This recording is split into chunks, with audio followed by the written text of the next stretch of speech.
Pembahasan pada malam hari ini sengaja kita angkat tentang sejarah Palestina dan juga sejarah Yahudi yang masuk ke Palestina. Kenapa saya angkat permasalahan ini? Karena belakangan ini kita dihebohkan dengan dunia tentang pernyataan pemimpin Amerika Donald Trump yang hendak memindahkan ibu kota Israel ke Yerusalem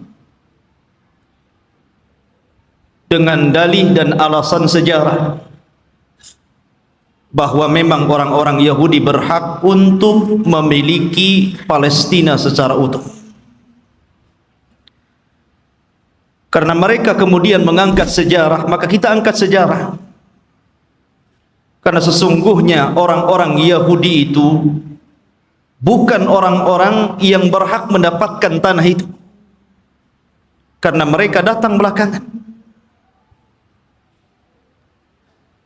Kita wajar menilai bahwa orang-orang Nasrani membantu orang-orang Yahudi demi terciptanya negara Israel Raya, karena masing-masing punya kepentingan. Orang-orang Yahudi berkepentingan bahwa di Israel ini, maksudnya di Palestina, tepatnya di Masjidil Aqsa, mereka meyakini bahwa disitulah Haikal Sulaiman. Dan haikal itu maksudnya tempat yang dulu pernah dibangun oleh Nabi Sulaiman. Mungkin semacam masjid bagi orang Islam seperti itu. Dan tidak besar, hanya beberapa meter kali beberapa meter saja. Dan orang-orang ini berusaha untuk menggali situs-situs itu dan ingin mendirikan kembali Haikal Sulaiman dan merobohkan Masjidil Aqsa. Karena mereka punya keyakinan kalau haikal ini terbangun, maka inilah puncak kejayaan orang-orang Yahudi dan akan menguasai dunia menurut keyakinan mereka. Lalu apa ikut campur tangan orang-orang Nasrani? Kenapa orang-orang Nasrani membantu orang Yahudi? Bukankah ini kepentingan Yahudi? Karena Nasrani juga memiliki kepentingan yang sama. Sama-sama bercita-cita, bermimpi ingin menguasai dunia dengan terbangunnya Haikal Sulaiman ini. Karena menurut keyakinan orang-orang Nasrani, apabila Haikal Sulaiman ini sudah terbangun, maka Isa bin Maryam akan turun dan akan menguasai dunia dan akan memimpin orang-orang Nasrani. Jadi orang Nasrani ini memanfaatkan orang Yahudi, dan orang Yahudi juga memanfaatkan orang-orang Nasrani. Keyakinan kaum muslimin juga sama. Karena Nabi SAW pernah mengatakan, Imaratul Baitil Maqdis kharabu Yathrib.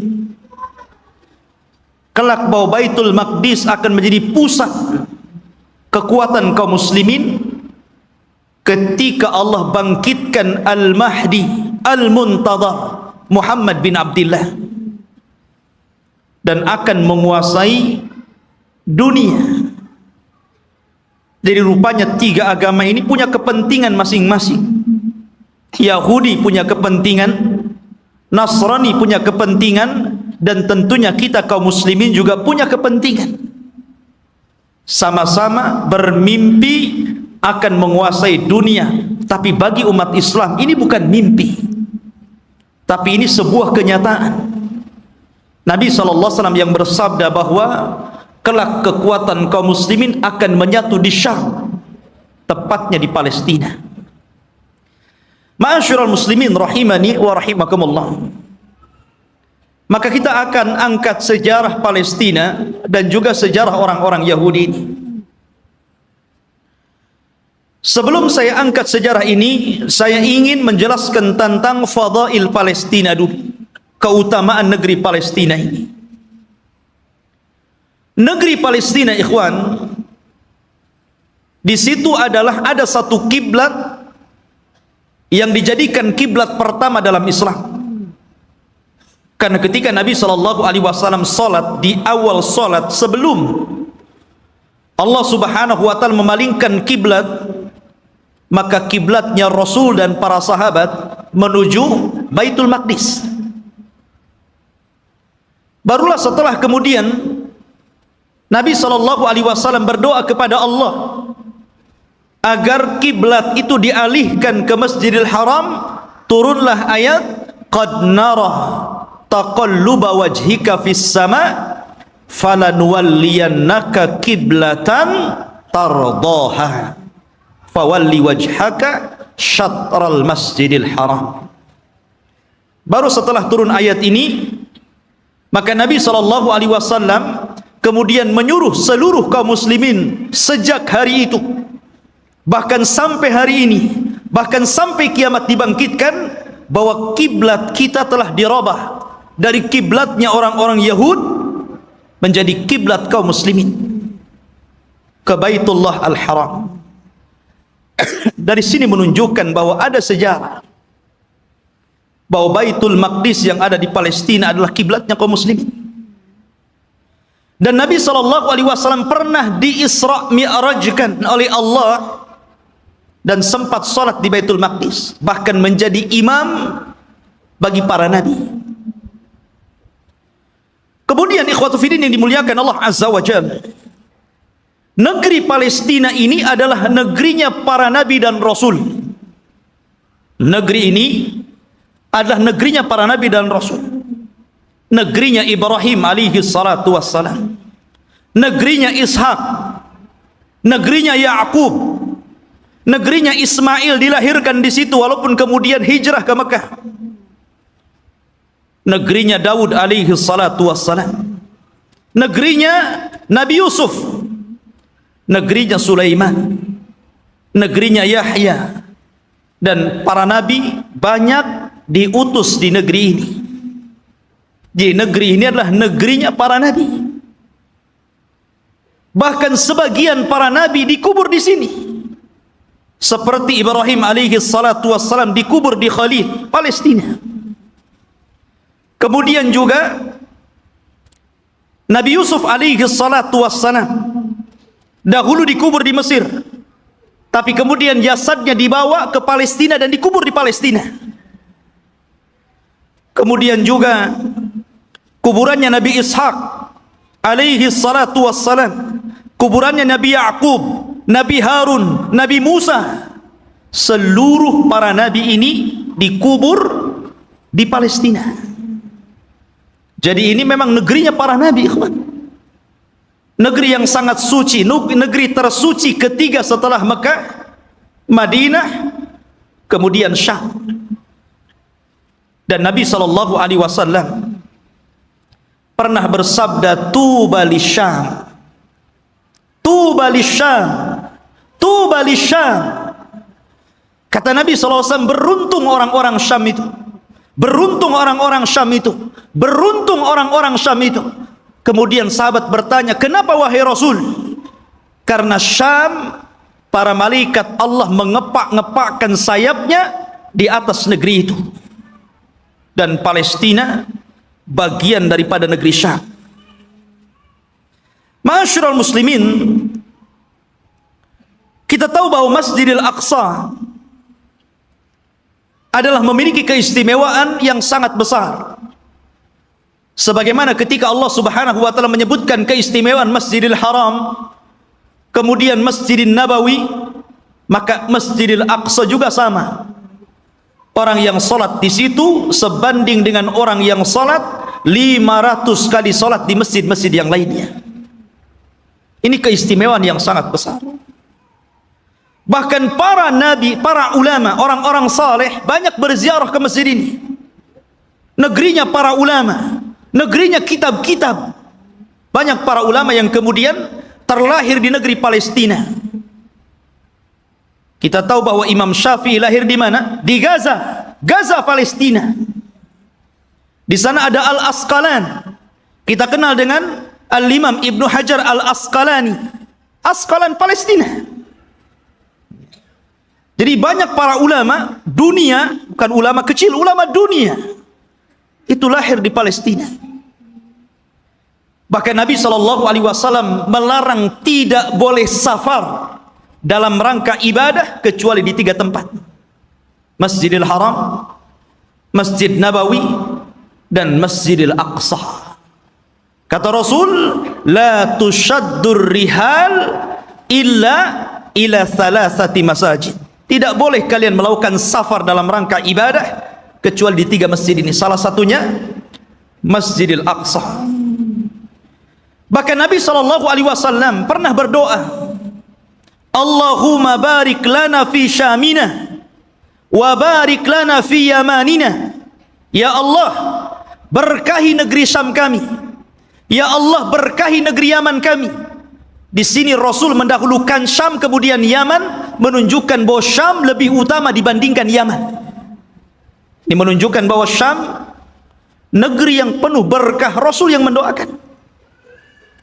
Kemudian juga ikhwatu fiddin yang dimuliakan Allah Azza wa Jalla, para sahabat Nabi SAW banyak yang hijrah ke negeri Palestina, berziarah ke sana.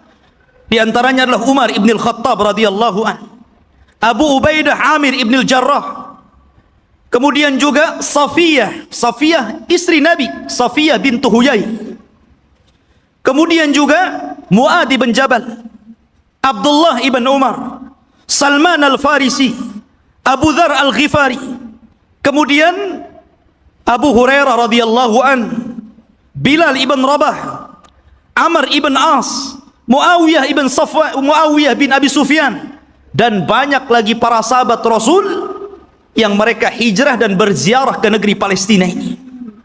Artinya ini negeri para sahabat Rasul, bukan hanya negeri para nabi dan rasul, dan juga negeri para sahabat, negeri para ulama, negeri kitab-kitab ahli sunnah wal jamaah. Jadi memang luar biasa.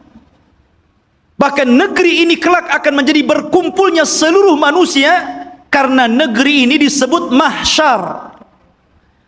Di antara tanda-tanda kiamat, akan muncul api dari hadraul maut, kemudian akan menggiring manusia dan mengumpulkan di Syam. Saat itulah kiamat dibangkitkan. Masyarul muslimin, dan banyak lagi kalau kita bercerita tentang keutamaan Palestina. Lalu sejarahnya, kapan negeri ini memiliki penduduk dan manusia? Apakah orang-orang Yahudi yang mengklaim bahwa mereka adalah memiliki tanah Palestina dan sekitarnya, ataukah siapa? Disebutkan ikhwatu fiddin dalam sejarah, baik sejarah yang dicatat oleh para ulama Islam ataupun sejarah yang dicatat Barat. Bahkan sejarah ini juga tertera dalam perjanjian lama, Taurat, bahwa dahulu yang menghuni negeri tersebut bukan Yahudi. Yahudi itu jauh datang belakangan. Ya.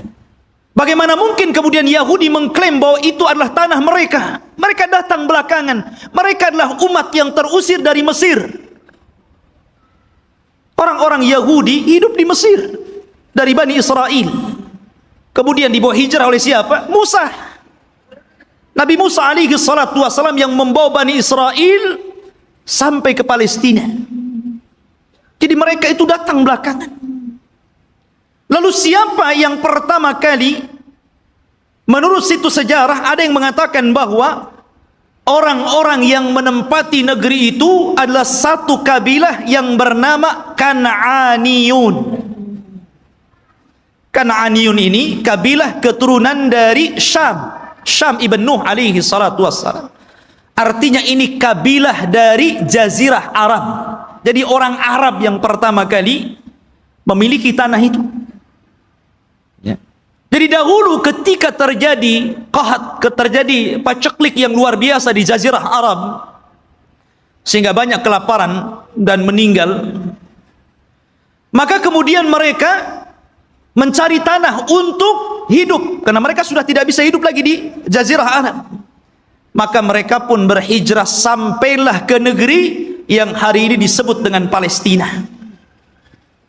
Jadi mereka adalah kabilah Kan'aniyun. Kabilah Kan'aniyun, kabilah dari Arab. Dan mereka memiliki beberapa kabilah. Ada namanya kabilah Amuriyun. Kabilah Amuriyun ini kabilah yang hidup di lembah-lembah di Palestina. Kemudian ada kabilah namanya Yaguthiyun. Dan mereka hidup di negeri di sekitar Al-Quds, yang kita kenal dengan Masjidil Aqsa, Baitul Maqdis. Kemudian adapun Kan'aniyun, maka mereka hidup di satu daerah yang bernama Arihah, dan Arihah adalah kota tertua di dunia. Belum ada kota di zaman itu kecuali Arihah. Makanya Arihah itu kota tertua di dunia, belum ada kota kecuali ini. Lah hiduplah kabilah namanya Kan'aniyun. Ma'asyiral muslimin rahimani wa rahimakumullah. Lalu kenapa muncul kalimat Palestina? Kalau antum membaca dalam perjanjian lama Taurat, bahkan disebutkan juga dalam Injil, tidak ada kalimat Bani Israel atau Yahudi. Ya. Yang ada adalah kabilah Kan'aniyun. Itu mereka mengakui dan tercantum dalam kitab-kitab mereka.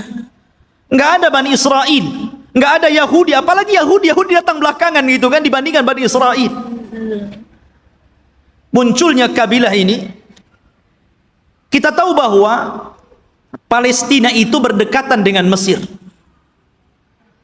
Karena dipisah dengan Sahara, hanya dipisah dengan padang pasir yang luas. Jadi antara Mesir dan Palestina itu berdekatan. Ya, di situ ada jalur Gaza namanya. Itu pemisah antara Palestina dan Mesir gitu kan. Lah, ada satu kelompok yang kemudian ketika itu menyerbu Mesir. Yang kemudian akhirnya terjadilah kesepakatan karena waktu itu antara Palestina dan Mesir menyatu. Bukan beda negara kayak sekarang, tidak, menjadi satu. Sehingga kemudian ketika kelompok yang menyerang Mesir ini kemudian berdamai, maka mereka pun meminta daerah yang disebut dengan Al-Falas, yang kemudian belakangan disebut Palestina, dan sekarang kita kenal dengan Palestina. Dari situlah ikhwatu fiddin bahwa kabilah yang menyerbu ini akhirnya menetap di sebuah tempat namanya Falas. Lah sebelumnya sudah ada orang-orang Arab yang tinggal di situ. Ya. Sehingga kemudian akhirnya karena berlalunya zaman, berlalunya masa, berkembangnya mereka, akhirnya saling menikah sesama mereka. Antara Yaguthiyun, Amuriyun, kemudian juga Kan'aniyun. Akhirnya tidak ada daerah yang lebih dikenal daripada Falas, yang kemudian belakangan disebut Palestina. Itulah sejarah penamaan Palestina. Jadi sebuah nama tempat yang kemudian sekarang disebut dengan Palestina. Baik. Lalu kenapa kemudian muncul Bani Israel dan belakangan muncul nama Yahudi di sini? Kapan mereka masuk? Kita tahu bahwa ikhwatu fiddin yang dimuliakan Allah Azza wa Jalla, kalau kita cerita tentang Yahudi, berarti kita cerita tentang kisah Nabi Ya'qub. Nabi Ya'qub alaihi salatu wassalam dan anak keturunannya. Sedikit saya akan sebutkan tentang kisah Nabi Ya'qub dulu biar antum lebih paham dari mana munculnya orang-orang Yahudi Bani Israel ini. Nabi Ibrahim alaihi salatu wassalam, ikhwan, itu memiliki 2 istri dan 1 budak. Ibrahim itu memiliki 2 istri dan 1 budak. Walaupun yang kita kenal hanya memiliki 1 namanya Sarah dan memiliki budak namanya Hajar. Dia memiliki istri lain dan punya anak. Ya. Tetapi yang masyhur adalah dari Siti Sarah. Lahirlah seorang yang kemudian menjadi nabi penerus Ibrahim namanya Ishak. Nabi Ishak. Dari Ishak inilah kemudian lahir namanya Yakub. Yakub ini banyak saudaranya. Dan selalu ada konflik antara Yakub dan saudara-saudara Yakub yang lainnya. Lah Yakub ini anak Ishak yang paling saleh, yang kemudian menjadi penerus Ishak, menjadi nabi juga, Nabi Yakub namanya. Sehingga dia terkadang di malam hari selalu menyendiri, selalu pergi di malam hari. Dalam bahasa Arab, pergi di malam hari itu namanya Isra. Makanya ada Isra, ada Mi'raj. Isra itu perjalanan malam yang ditempuh Rasul dari Masjidil Haram ke Masjidil Aqsa. Ya. Kemudian karena Yakub ini selalu berjalan tengah malam, makanya kemudian dia pun disebut Israil. Karena Isra itu diambil dari suka berjalan tengah malam. Tapi ada juga yang mengatakan Isra itu artinya abdun dan il itu adalah Allah. Jadi artinya Abdullah. Karena Yakub itu selalu beribadah kepada Allah Subhanahu wa taala, maka orang-orang di zaman itu karena menggunakan bahasa Ibrani menyebutnya sebagai Israil. Jadi penamaan Israil itu dari siapa? Nabi Yakub. Ya. Dan Nabi Yakub alaihi salatu wassalam itu memiliki 4 istri, 2 sah dan 2 budak.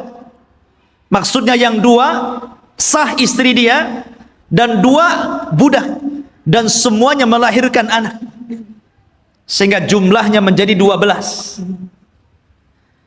Lah dari salah satu istri Nabi Yakub namanya Rahil, lahirlah seorang nabi yang kelak akan meneruskan Yakub kenabiannya, namanya Yusuf, dan juga saudaranya namanya Binyamin.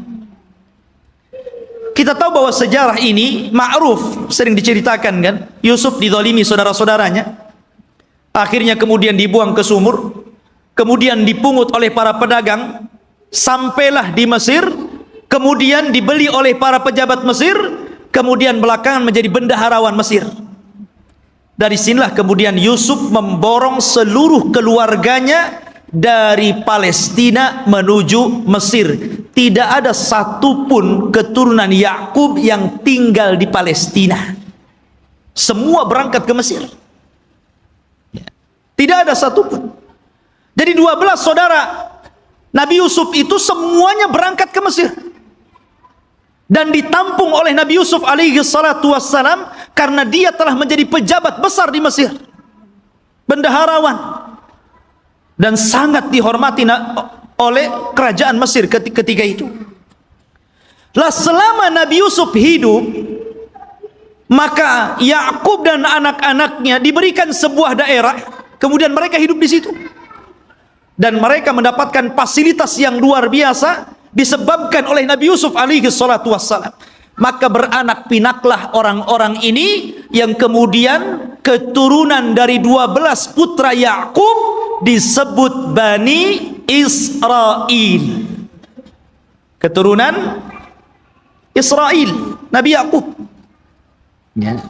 Selama mereka berada di Mesir dan Nabi Yusuf masih hidup, mereka dihargai. Mereka hidup senang, hidup mewah, mereka berkembang biak luar biasa. Tapi setelah Nabi Yusuf alaihi salatu wassalam meninggal dunia, mulailah kemudian Mesir menekan mereka. Mulailah suku Kipti, suku terbesar ketika itu yang menguasai Mesir, rajanya namanya Fir'aun, mulailah menjajah Bani Israel ini. Belakangan kemudian Bani Israel menjadi budaknya Fir'aun. Budaknya Fir'aun. Tertindas mereka. Karena tertindas inilah, maka kemudian Allah Subhanahu wa ta'ala utus kepada mereka secara singkat siapa? Nabi Musa. Nabi Musa diutus kepada mereka menjadi Rasul Bani Israel dan untuk mendakwahi Fir'aun. Dan subhanallah ikhwan, kita tahu bahwa di zaman Bani Israel diutusnya Nabi Musa alaihi salatu wassalam kepada mereka, Bani Israel ini menyaksikan 9 mukjizat besar di hadapan mereka dengan mata mereka sendiri. Ketika mukjizat itu turun kepada bangsa Fir'aun, orang-orang Bani Israel juga melihat. Dan 9 mukjizat itu disebutkan di dalam Al-Quranul Karim. Yang pertama, mukjizat yang kita dikenal dengan hajar, batu. Batu yang mengeluarkan 12 mata air. Dan Allah Subhanahu wa taala mengatakan, wa idistasqa Musa liqaumihi faqul nadrib bi asakal hajar fanfajarat minhu isnata asyrata ainan. Dan ketika Bani Israel meminta hujan kepada Nabi Musa karena mereka sudah kehausan, tidak ada air, maka Allah Subhanahu wa taala firmankan, pukullah wahai Musa batu itu. Maka dipukullah oleh Musa batu tersebut, tiba-tiba memancar 12 mata air. Mukjizat. Dari sini mereka menyaksikan mukjizat ini. Tapi Bani Israel ini, ikhwan, adalah orang yang sangat keras kepala. Nanti kita akan sebutkan bagaimana keras kepalanya orang ini. Ya. Kemudian yang kedua, mereka menyaksikan bagaimana terbelahnya lautan. Betul-betul menyaksikan itu. Dan mereka melewati lautan. Ketika Fir'aun mengejar-ngejar Nabi Musa dan Bani Israel yang lari dari Mesir ke Palestina, kemudian mereka dihadang oleh lautan besar, maka Allah Subhanahu wa taala mengatakan, fa'auhayna ila Musa anidrib bi asakal bahra. Dan kami wahyukan kepada Musa agar memukul dengan tongkatnya lautan. Fanfalaka fakana kullu firqin kataudil adhim. Maka kemudian tiba-tiba lautan terbelah menjadi 12 jalan. Kenapa 12 terus? Karena memang Nabi Musa alaihi salatu wassalam membawahi 12 kabilah Bani Israel. Jadi mereka dikasih satu-satu. Mata air satu kabilah satu. Ketika memukulkan lautan juga dibuat 12 jalan. Jadi masing-masing kabilah berjalan sendiri-sendiri. Mereka menyaksikan itu. Ya. Kemudian juga menyaksikan tongkat. Ketika Nabi Musa alaihi salatu wassalam berduel dengan tukang-tukang sihir Fir'aun, maka Allah Subhanahu wa taala katakan, fa'alqa asahu fa idza hiya thu'ban mubin. Fa'alqi asah. Maka Musa pun kemudian melemparkan tongkatnya, tiba-tiba tongkat itu menjadi ular yang sangat besar. Bani Israel menyaksikannya. Menyaksikan bagaimana tongkat Musa berubah menjadi ular besar dan memakan ular-ular kecil tukang-tukang sihir Musa. Tukang-tukang sihir Firaun. Kemudian juga kekurangan makanan dan hilangnya buah-buahan, sehingga Fir'aun dan juga kabilah-kabilah Fir'aun dari kalangan Kibti, mereka merasa kelaparan, susah cari buah-buahan. Allah Subhanahu wa taala berfirman, walaqad aqadna ala fir'auna bisinin wa naqsim minas thamarati la'allahum yadhakkarun. Dan ingatlah ketika kami memberikan hukuman kepada keluarga Fir'aun dan juga para pengikutnya dengan kekeringan yang berkepanjangan dan kurangnya buah-buahan, agar mereka mau kembali ke jalan yang benar. Dan Bani Israel menyaksikan ketika orang-orang Fir'aun kelaparan, mereka justru kekenyangan. Ini mukjizat. Ya. Kemudian juga tufan, angin yang sangat besar, yang kemudian banyak membunuh, menghancurkan tembok-tembok dan juga rumah-rumah. Allah katakan, fa arsalna alaihim tufan. Allah kirim kepada mereka tufan, angin yang sangat besar. Kemudian juga al-jarad, Di mana-mana belalang. Belalang di mana-mana, ikhwan.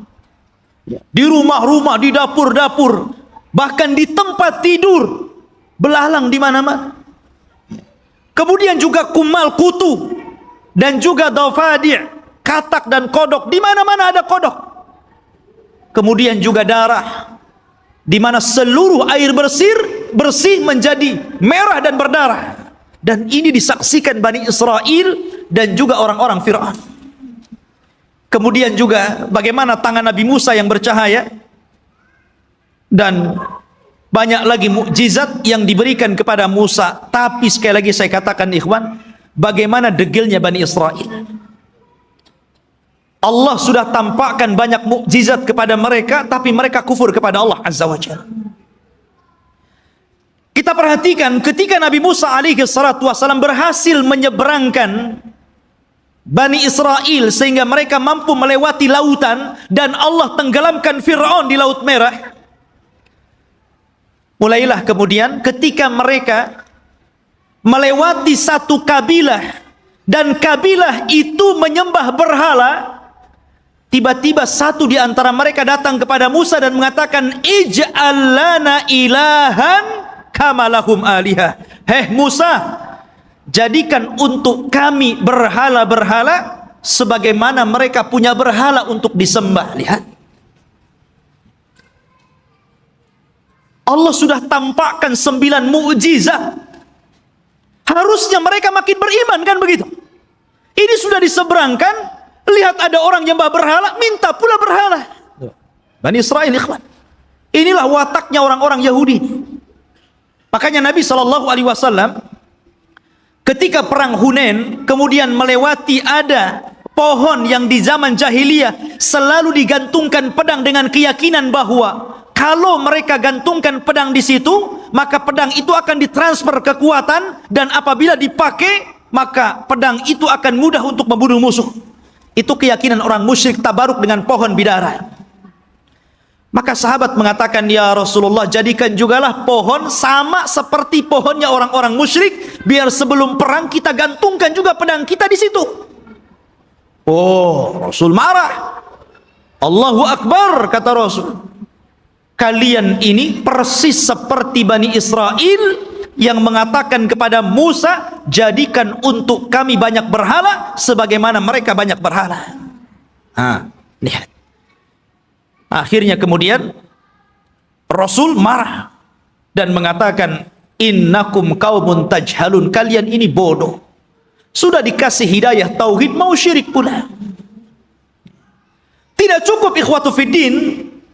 Selama perjalanan Nabi Musa alaihi salatu wassalam hijrah menuju Palestina, ketika itu ikhwatu fiddin, Nabi Musa alaihi salatu wassalam diperintahkan Allah subhanahu wa ta'ala selama 40 malam untuk datang ke Bukit Saina yang disebutkan dalam Al-Quran itu Tur. Namanya ada Suratul Tur. Di situ ada bukit namanya Bukit Saina, Bukit Tur, Tur Sina. Ya. Maka Nabi Musa meninggalkan Bani Israel dan menyerahkan kepada saudaranya Harun. Jadi Harun itu sebagai wakil Musa supaya menjaga akidah Bani Israel, karena dia akan diturunkan kitab termulia pertama yang Allah turunkan, namanya Taurat.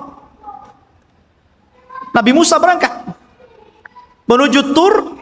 Kemudian Allah turunkan Taurat dan Allah catat Taurat dengan tangannya. Satu-satunya kitab yang dicatat oleh Allah langsung adalah Taurat. Maka Musa pun kemudian membawa Taurat itu pula. Sesampainya di Bani Israel, marah Musa. Kenapa? Rupanya Bani Israel yang dulu menyembah Allah, tiba-tiba mereka berubah menjadi penyembah patung sapi, namanya Samiri. Bayangkan, ditinggal 40 hari bisa kufur. Padahal mereka sudah melihat 9 mukjizat besar. Bani Israel ya. Mereka sudah melihat 9 mukjizat, hanya ditinggal 40 hari oleh Nabi Musa bisa kafir. Menyembah Samiri, patung sapi. Maka kemudian Nabi Musa marah kepada siapa? Kepada Harun. Sampai disebutkan di dalam Al-Quran, Nabi Musa marah, kemudian mengambil rambutnya Harun dan memegang janggutnya seperti ini, kemudian tarik ke depan. Kalau antum nggak ada janggutnya susah lah.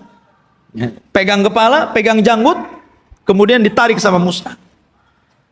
Maka Nabi Harun mengatakan, ya bena la ta'khud bilihyati wa bira'si. Wahai anak saudara kandung, jangan kau ambil kepala dan janggutku. Kemudian, innal qauma istad'afuni wa kadu yaqtulunani. Sesungguhnya Bani Israel itu tidak menganggap aku, bahkan mereka mau membunuhku. Bayangkan, ya. Sudah meremehkan Nabi Harun, mereka pula akan membunuh Nabi Harun. Jadi kalau Nabi Harun menghalang-halangi mereka menyembah Samiri, maka Harun akan dibunuhnya.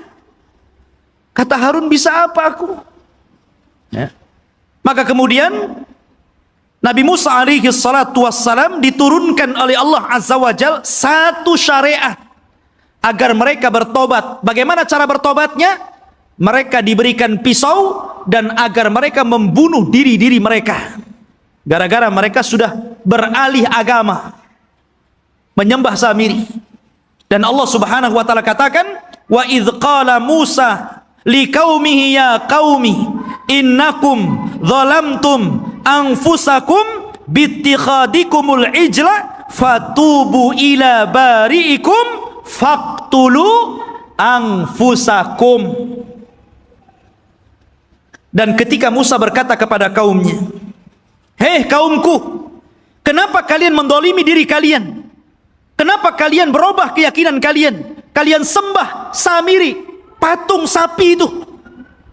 Maka bertobatlah kalian kepada Allah dengan cara bunuhlah diri-diri kalian. Lihat, tobatnya zaman dulu ngeri, Pak. Ya, ini tobatnya zaman dulu. Kalau orang sekarang enak tobatnya kan. Orang muslim kemudian murtad, tinggal balik lagi syahadat. Orang dulu nggak kayak gitu ya. Kalau murtad ambil pisau bunuh. Untung antum jadi umatnya Rasul. Di umatnya Nabi Musa berat. Ya. Tobatnya megang pisau dibunuh sendiri. Maka Nabi Musa mengatakan, taatilah hukum Allah ini, isma'u wa ati'u, dengarkan dan taati. Tiba-tiba mereka mengatakan, sami'na wa asayna. Ya, kami dengar, tapi kami bermaksiat. Gak mau. Makanya Nabi SAW pernah marah kepada para sahabatnya, gara-gara ketika Allah Subhanahu wa ta'ala turunkan ayat di akhir surah Al-Baqarah. Ketika Allah Subhanahu wa ta'ala berfirman tentang masalah amalan hati yang akan dihisab. Wa in tukhfu ma fi sudurihim wa in tubdu aw tukhfuhu yuhasibkum bihillah. Apapun yang kalian tampakkan dari amalan kalian, apapun yang kalian sembunyikan dari amalan kalian, maka Allah akan menghisab kalian. Sahabat mendengar ayat ini berat. Kalau yang tampak bolehlah, kalau yang enggak tampak macam mana pula dihisab. Karena setiap orang itu tidak lepas daripada hati yang terkadang punya keinginan untuk berbuat jahat walaupun tidak sampai. Semua orang kan seperti itu. Tidak mungkin hati itu bersih terus kan mau melakukan kebaikan. Terkadang hati kita ini memiliki keinginan yang berbeda, kejahatan. Kalau yang tersembunyi akan dihisab berat bagi kami, wahai Rasul. Maka Nabi SAW marah dan mengatakan, atakuluna kama qalat ahlul kitabaini qalu sami'na qulu sami'na wa ata'na. Maka mereka mengatakan sami'na wa asayna. Ya. Apakah kalian akan mengatakan seperti perkataan ahli kitab yang disuruh oleh nabinya sami'na wa ata'na, malah mengatakan sami'na wa asayna? katakan sami'na wa ata'na. Maka sahabat pun kemudian akhirnya mengatakan sami'na wa ata'na. Dari situlah kemudian mereka mendapatkan keringanan. Maka turunlah ayat la yukallifullahu nafsan illa wus'aha. Allah tidak akan membebankan kecuali yang kalian mampu melakukannya. Turun keringanan setelah mengatakan sami'na wa ata'na ini. Lah orang-orang Bani Israel ini bukannya sami'na wa ata'na, tapi sami'na wa asaina. Marah Nabi Musa karena mereka tidak mau bertobat dengan cara membunuh diri-diri mereka. Akhirnya Nabi Musa alaihi salatu wassalam berdoa kepada Allah agar bukit Tur itu diangkat. Ya. Kemudian berada di atas kepala mereka. Mau tobat atau mau dibanting di bukit Tur ini. Coba. Bukit Tur diangkat dan mereka ada di bawahnya. Dan Allah katakan, wa idna taqnal jabala fawqahum ka'annahu dhullatun wa dhannu annahu waqi'un bihim. Khudhu ma atainakum biquwwah wadhkuru ma fihi la'allakum tattaqun. Allah gambarkan ini. Dan ketika kami angkat gunung Tur itu, ya, kemudian seolah-olah gunung itu akan menimpa mereka. Kemudian mereka diingatkan dengan nikmat Allah. Diingatkan bagaimana mereka dulu diperbudak oleh Fir'aun, kemudian diselamatkan oleh Musa, kemudian diberikan nikmat yang banyak. Kalian masih kufur? Barulah ketika bukit akan dibantingkan kepada mereka, barulah mereka mengambil pisau dan membunuh mereka. Oh, jadi mereka melaksanakan itu kalau di bawah ancaman. Itulah Bani Israel, Yahudi itu. Ya. Ma'asyiral muslimin rahimani wa rahimakumullah. Belum sampai di situ. Ketika sebagian mereka melihat bagaimana saudara-saudara mereka harus membunuh diri-diri mereka karena mereka telah berpindah keyakinan menyembah Samiri. Rupanya yang melihat kejadian itu juga tidak mau bertobat, tetap juga kufur. Suatu ketika mereka meminta kepada Nabi Musa alaihi salatu wassalam untuk diturunkan maidatan minas sama. Makanan tetapi langsung yang membuat Allah dan diturunkan dari langit. Nah, bisa bayangkan coba. Minta makanan tapi diturunkan dari langit.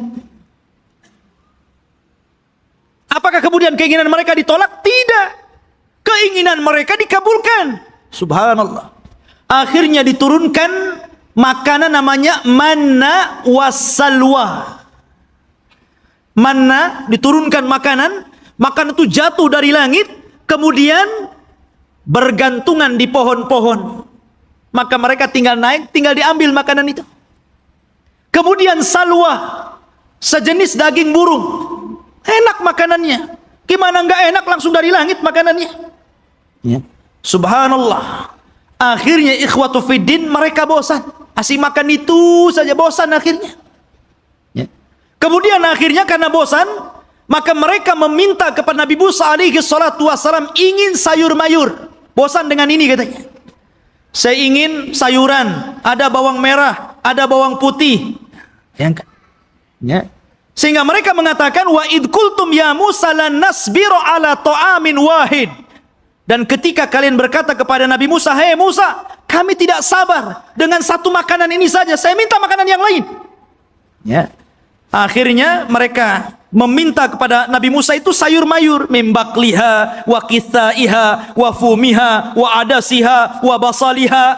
Ya Allah, dikasih makanan enak, mau makanan yang enggak enak. Maka Allah Subhanahu wa taala mengatakan, ya, atastabdiluna alladhi huwa adna billadhi huwa khair, ihbitu misra. Kenapa kalian memilih makanan yang enggak enak dan membuang makanan yang enak? Kalau hanya ingin sayur mayur, bawang-bawangan, sana ke Mesir. Antum tinggal pergi ke kota, beli ada. Kenapa mesti harus kemudian diturunkan dari langit? Degilnya Bani Israel, ikhwan.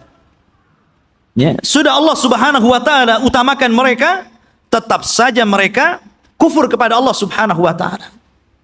Bahkan suatu ketika ikhwatu fiddin, Ini masih di tengah perjalanan hijrah mereka sampai ke Palestina. Ini di sepanjang jalan mereka itu diperlihatkan mukjizat yang banyak. Akhirnya suatu ketika ada salah seorang terbunuh. Kemudian Allah Subhanahu wa taala mewahyukan kepada Nabi Musa agar memotong seekor sapi betina. Kemudian dipukulkan dagingnya kepada orang yang mati, maka dia akan hidup sesaat dan akan menyebut siapa pembunuhnya. Tapi orang Bani Israel ini tidak mau melaksanakan dan mengira itu adalah olok-olokan dari Musa. Gimana Musa ini? Kita ini mencari siapa yang membunuh orang ini. Kenapa disuruh menyembelih seekor sapi? Apa kaitan pembunuhan dengan seekor sapi? Maka Musa mengatakan, sudah, lakukan saja. Kalau mereka melakukan, selesai sebenarnya. Tapi mereka mengatakan, sapinya seperti apa? Warnanya kayak apa? Kemudian sapi ini sudah dibajak atau belum? Coba nyari yang susah.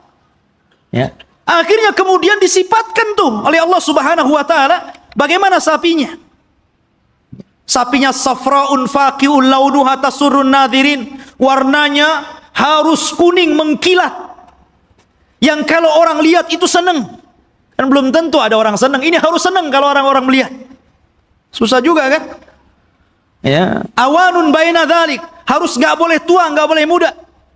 Ya. La dalulun fihi wala, dan tidak juga pernah dipekerjakan, artinya tidak pernah dijadikan untuk membajak sawah dan kebun. Pokoknya sulit. Makanya Allah mengatakan hampir-hampir mereka tidak mendapatkan sapi itu. Bukan tidak ada sapinya, ada sapinya. Tetapi mereka tidak sanggup menebusnya. Karena Allah takdirkan sapi itu yang punya anak yatim. Kemudian karena itu satu-satunya warisan dari orang tuanya, anak yatim yang saleh, dari keluarga yang saleh. Maka malaikat menjelma manusia, ngomong sama anak yatim itu, nak, nanti sebentar lagi ada orang yang akan menawar sapimu. Jangan kau kasih, kecuali kau jual dengan seberat emas, seberat sapimu. Gimana kan coba? Mengumpulkan emas seberat sapi itu gimana itu? Ya.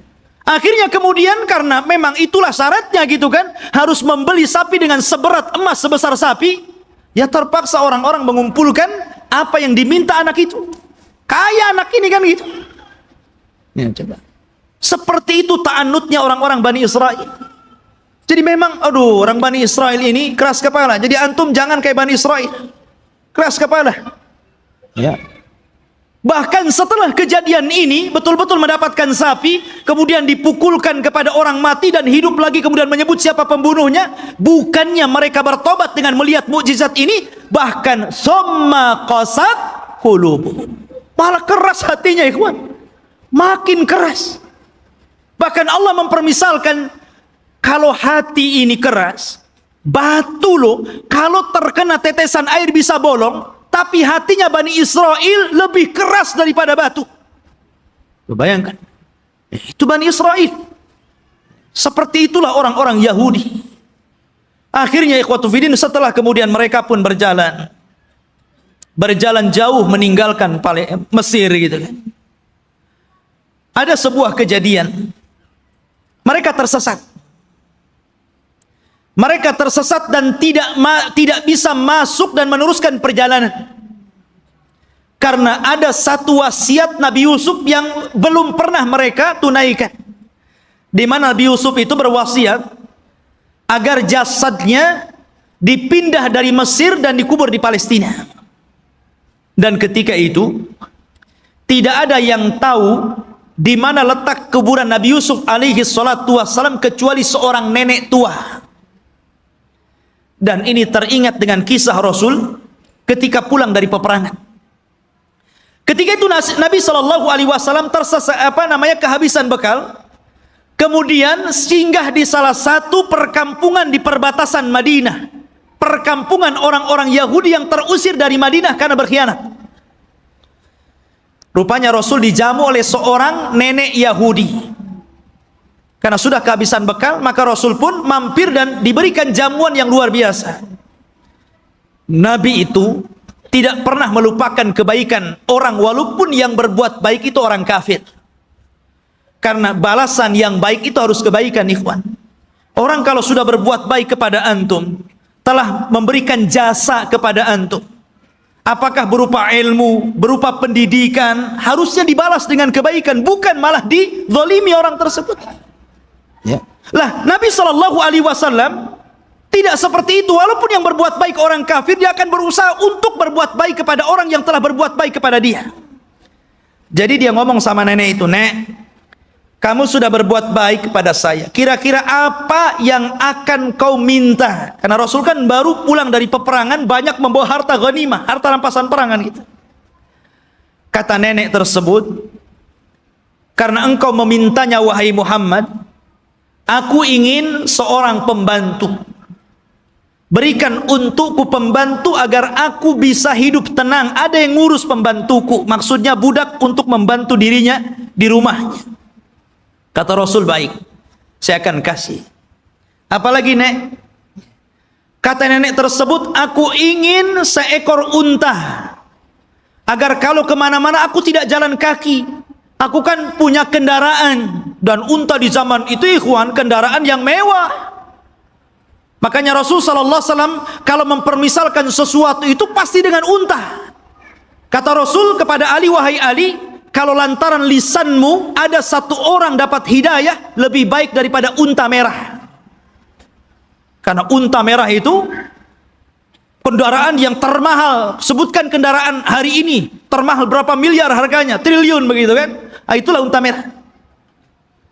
Makanya Nabi SAW ketika menikah dengan Khadijah, maharnya itu dengan unta.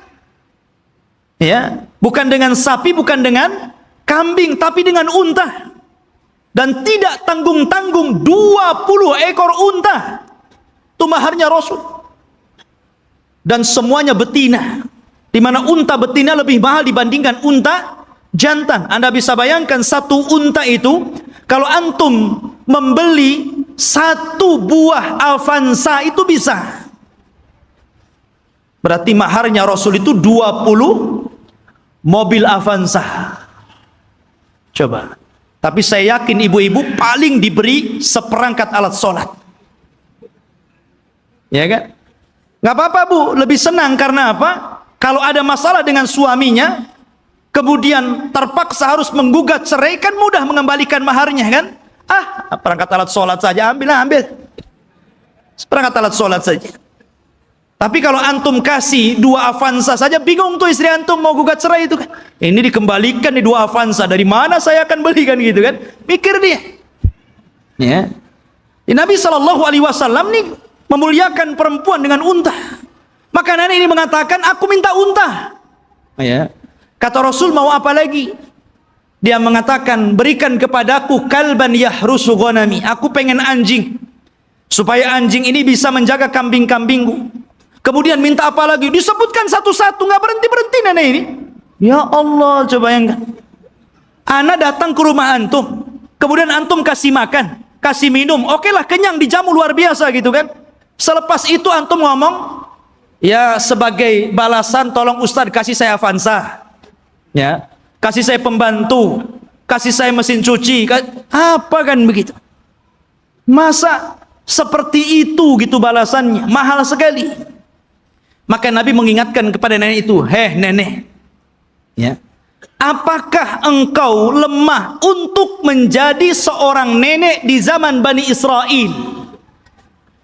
Sahabat heran, apa maksudnya?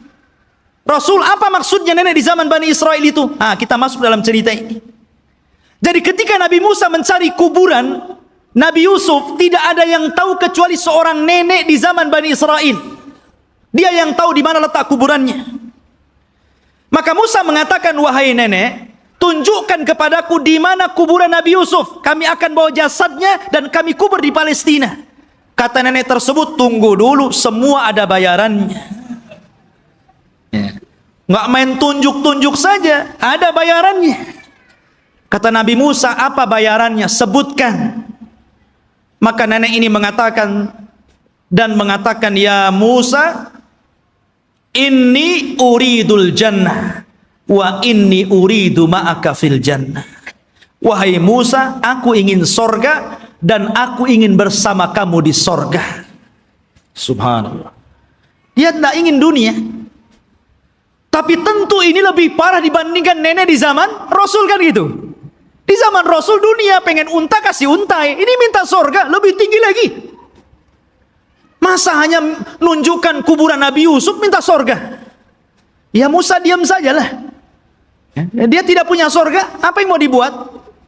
Akhirnya Musa diam sampai Allah mengutus Jibril, kemudian mengatakan, ya Musa, Allah mengabulkan permintaan nenek itu.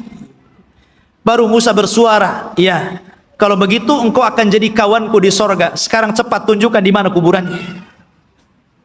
Ya, akhirnya ditunjukkan kuburannya, dibawalah Nabi Yusuf, jasadnya sampai akhirnya dikuburkan di Palestina. Ya kan? Ma'asyiral muslimin rahimani wa rahimakumullah.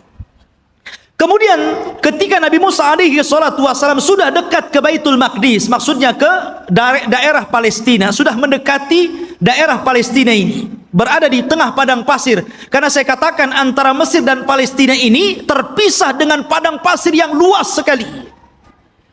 Jadi Musa ini tersesat akhirnya.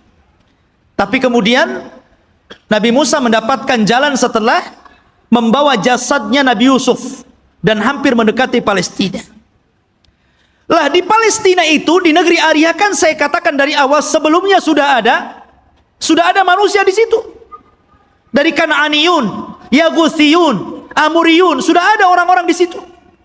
Sudah menguasai Palestina, sehingga Musa tidak mungkin membawa Bani Israel begitu saja, harus berperang dulu dengan penduduk asli di situ. Ya.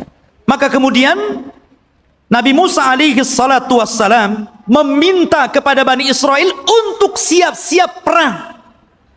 Kita akan rebut Baitul Maqdis. Siap-siap kalian. Kita akan menyerbu mereka. Maka mereka mengatakan, setelah Nabi Musa menyebutkan wa idh qala Musa liqaumihi ya qaumi dzkuru ni'matallah 'alaikum ij'ala fikum anbiya wa ja'alakum mulukan wa atakum ma lam yu'ta ahadan minal alamin. Ketika Musa berkata, hei kaumku, ingatlah nikmat Allah bagaimana dahulu kalian menjadi budak di Mesir, kemudian diutus kepada kalian nabi, kemudian dijadikan kepada mereka raja yang memimpin kalian, disebutkan nikmat yang banyak. Kemudian Musa mengatakan, ya qaumi dkhulul ardal muqaddasata allati kataballahu lakum wala tartaddu ala adbarikum fatanqalibu khasirin. Di hadapan kalian ada negeri yang disucikan. Masuklah kalian ke negeri itu, karena negeri itu telah ditulis oleh Allah Subhanahu wa taala untuk kalian. Jangan mundur sedikit pun. Kalau kalian mundur, kalian akan menjadi orang yang rugi. Kita akan perang. Tapi mereka mengatakan apa? Qalu ya Musa, inna fiha qauman jabbarin. Nabi Musa, kamu kan tahu negeri itu banyak jabbarin, banyak para pemimpin hebat, banyak para pemimpin bengis. Inna lanadkhulaha, kami tidak akan masuk hatta yakhruju minha, sampai orang-orang itu keluar. Fa in kharaju minha fa inna dakhilun, kalau mereka sudah keluar dari negeri itu, kami yang masuk. Lihat, kata Nabi Musa alaihi salatu wassalam, ada dua orang laki-laki yang diberikan nikmat oleh Allah Azza wa Jalla. Qala rajulan minal ladzina yakhafuna an'amallahu alaihima, dari orang-orang yang takut kepada Allah, Allah berikan nikmat kecerdasan kepada dua orang itu, dan mengatakan udkhulu alaihimul bab fa idza dakhaltumuhu fa innakum ghalibun wa 'alallahi fatawakkalu in kuntum mu'minin. Sudah, kalian siap-siap saja, kita akan masuk ke negeri itu, kalian pasti menang, dan tambatkan hati kalian kepada Allah Subhanahu wa ta'ala. Tapi mereka mengatakan, qalu ya Musa innalan nadkhulaha abadan. Nabi Musa, kami tidak akan masuk selama-lamanya. Madamu fiha, kalau orang-orang itu masih di situ. Idhhab anta wa rabbuka faqatila innaha huna qaidin. Sudah, kamu saja berdua dengan Harun masuk, kalian berperang bersama Rob kalian, kami duduk-duduk saja di sini dulu. Coba bayangkan. Ini Bani Israel, orang Yahudi ini. Nyuruh Nabi Musa berdua berperang, mereka duduk-duduk nunggu menang baru masuk. Makanya perbedaan sahabat Rasul dengan perbedaan sahabat Nabi Musa alaihi salatu wassalam tidak demikian. Mereka mengatakan kami berperang bersama Rasul. Ketika perang Ahzab dan dimenangkan kaum muslimin, darah para sahabat belum kering, masih bercucuran, belum lagi beristirahat. Tiba-tiba Nabi SAW diwahyukan malaikat Jibril dan mengatakan, "Hei Muhammad, katakan kepada pasukanmu, para sahabatmu, berangkat ke Bani Quraidah, kepung mereka, serbu mereka, karena mereka sudah berkhianat." Sahabat belum istirahat, baru menang di perang Ahzab. Darah mereka masih bercucuran. Tiba-tiba Rasul mengumpulkan pasukan dan mengatakan, "Idhabu ila Bani Quraidah, fala tusalliyanna ahadukumul asra illa fi Bani Quraidah." Kata Rasul, berangkat kalian semua, serbu Bani Quraidah, jangan sholat asar di jalan sampai kalian tiba di Bani Quraidah, serbu mereka. Tapi sahabat mengatakan, "Sami'na wa ata'na." Berangkat mereka. Makanya Allah Subhanahu wa taala katakan, "Lilladzina istajabu lillahi walir rasul min ba'di ma asabahumul qarah lilladzina ahsanu minhum wattaqau ajrun adzim." Bagi orang-orang yang mereka memenuhi panggilan Allah dan Rasulnya setelah mereka ditimpa luka-luka peperangan, mereka mendapatkan pahala yang besar jika mereka berbuat baik dan bertakwa terus kepada Allah Subhanahu wa ta'ala. Itulah sikap para sahabat.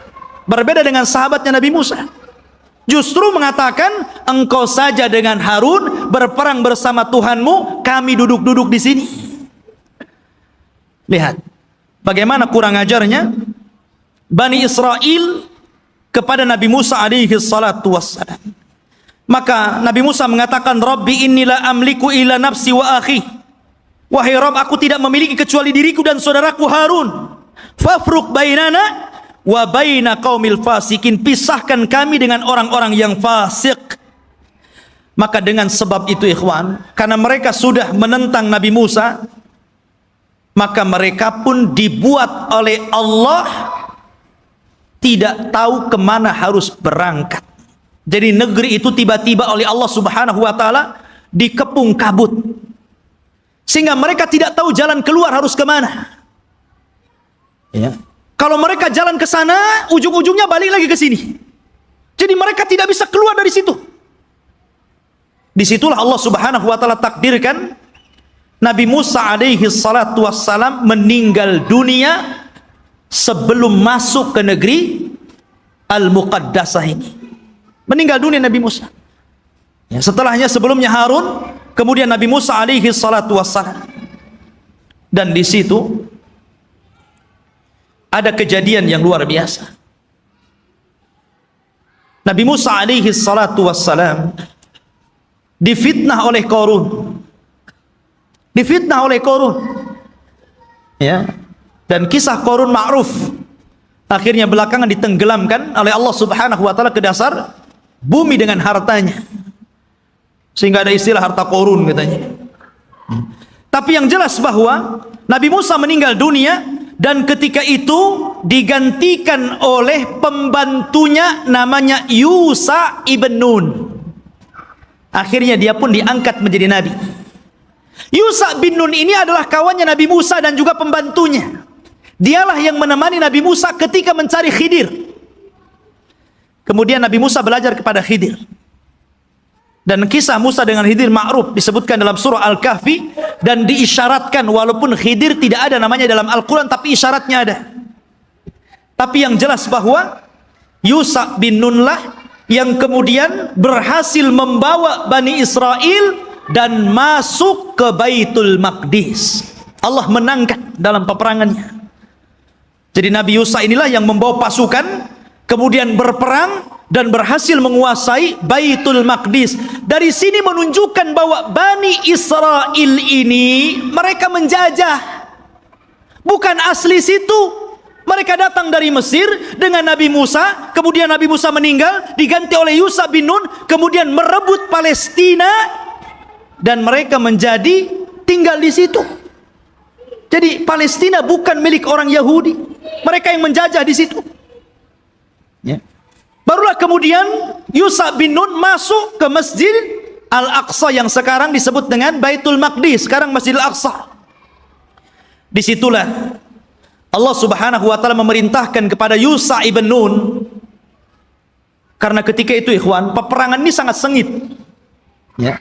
Kebetulan perang itu terjadi di hari Jumat dan tidak boleh berperang di hari Sabtu, karena orang Yahudi sangat mengistimewakan hari Sabtu. Alasannya apa?